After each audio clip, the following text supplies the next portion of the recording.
Assalamualaikum warahmatullahi taala wabarakatuh dan selamat sejahtera saya ucapkan kepada Puan Siti Salmah binti Mat Kasim yang mengajar saya di bawah seksyen kursus DFN 40253 Kelab Computing. Hari ini saya akan membentangkan mengenai problem base task yang diberikan Puan kepada saya. Sebelum saya memulakan pembentangan, izinkan saya memperkenalkan diri. Nama saya Muhammad Danish Irfan bin Muhammad Ikhwan, bernombor matrik 01DDT22F2035. Baiklah, mari kita melanjutkan pembentangan dengan soalan yang diberikan. Untuk soalannya, as a network engineer, you have been tasked to set up a network infrastructure topology as shown in a figure below. Your topology design should consist of a VPC with public and private subnet. A total number of 3 EC2 will be used in this topology. Make sure your web server are accessible via your domain name. Baiklah, seperti mana yang diberikan di dalam rajah tabel di bawah, kita perlu buat yang pertama VPC, subnet, internet gateway, EC2, security group, network SCL, route table dan yang terakhir ialah domain name yang telah ditetapkan di dalam table. Okey. Seterusnya kita perlu paparkan di dalam web yang kita ingin akses. Dia dapat keluarkan sebagai di sini kita masukkan nombor matrik kita di dalam bahagian search bar dan dia akan keluar this is XYZ web server dan nama dan matrik number kita. Okey, untuk langkah pertama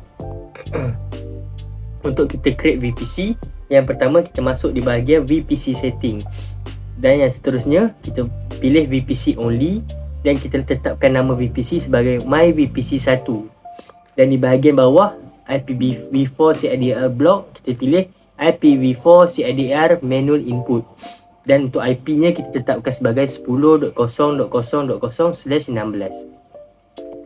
Setelah itu kita create subnet pula. Untuk subnet, kita pergi di bahagian create subnet, kita pergi ke VPC, kita pilih VPC yang telah kita buat tadi iaitu myVPC1 dan seterusnya kita tetapkan nama subnet kita sebagai myVPC1 public. Yang ini untuk subnet public. Kita pilih kepada availability zone, kita pilih Asia Pasifik Singapura dan kelasnya ialah 1A. Untuk IP nya pula kita tetap sebagai 10.0.1.0/24. Selepas tu kita create subnet untuk public. Seterusnya kita create subnet untuk private pula. Untuk private kita tetapkan nama sebagai myVPC tolak private, ni untuk private. Dan untuk availability zone, jika yang tadi kita pilih 1A, jika di sini kita pilih Asia Pasifik Singapura 1B. Dan untuk IP nya kita pilih 10.0.2.0/24. Okey, setelah selesai kita masuk pula di bahagian create internet gateway. Kita masuk di bahagian paparan create internet gateway di dalam AWS. Di dalam itu kita tetapkan nama internet gateway kita sebagai myVPC1 tolak IGW. IGW ini bermakna internet gateway. Okey. Untuk gambar rajah di bawah pula, di sini saya telah pilih VPC yang telah kita tetapkan tadi iaitu myVPC1 dan kita attach kepada internet gateway tadi yang kita telah buat. Seterusnya kita buat create security group myVPC1 web SG. Masuk kepada paparan create security group, kita perlu cari di bahagian search, tulis security group dan kita akan masuk di paparan ini. Masuk di dalam sini kita dapat lihat basic detail. Kita masuk nama dia sebagai myVPC1 tolak web SG. Description kita tulis none, jika kita nak tulis apa-apa boleh juga. Untuk VPC kita pilih myVPC1 yang kita telah buat mula-mula tadi. Terusnya di bahagian inbound role kita pilih 4 di sini. Yang pertama HTTP, yang kedua SSH, ketiga HTTPS, keempat adalah all ICMP IPv4. Untuk HTTP dan sampai ke all ICMP IPv4 kita pilih semua ke anywhere IPv4 dan IP nya semua ialah 0.0.0/0. Bermakna di sini kita punya inbound rules boleh detect kepada semua IP yang public. Okey. Untuk seterusnya kita create security group untuk myVPC1, kali ini untuk NAT SG.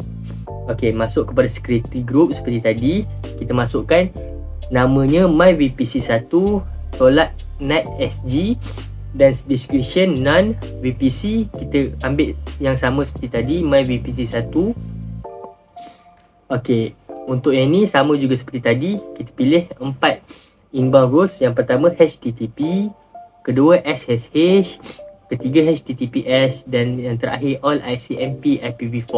Dan IP-nya kita tetapkan kepada anywhere IPv4 dan IP-nya 0.0.0/0. Kemudian kita create. Yang ketiga, kita buat pula untuk myVPC1 DBSG. Sama juga seperti sebelum-sebelum ni. Masuk kepada security group name, masuk nama dia myVPC1 DBSG. Description kita letak none, dan VPC-nya myVPC1. Dan di bahagian inbound rules, di sini kita letakkan yang pertama SSH terlebih dahulu, kedua all ICMP, ketiga HTTP, keempat HTTPS, dan source-nya kita buat semua kepada anywhere, iaitu 0.0.0/0.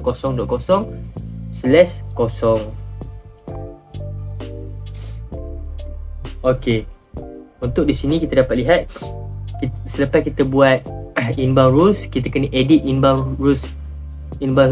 Bermakna dekat sini kita dapat lihat rule number kita tetapkan sebagai rawak lah. Tidak kisah apa-apa. Janji dia ada nama. Seperti di sini saya letak 100 hingga 600, dan type-nya ialah untuk 100 all traffic, kedua SSH 22 port, untuk yang ketiga all ICMP IPv4, HTTP port 80, HTTPS port 443, dan custom TCP.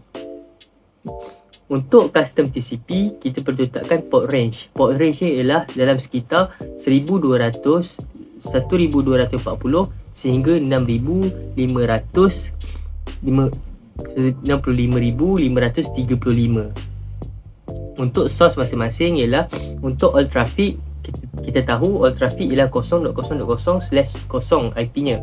Untuk SSH port 22, IP-nya 10.0.0/16. Untuk all ICMP IPv4 10.0.0/16 juga.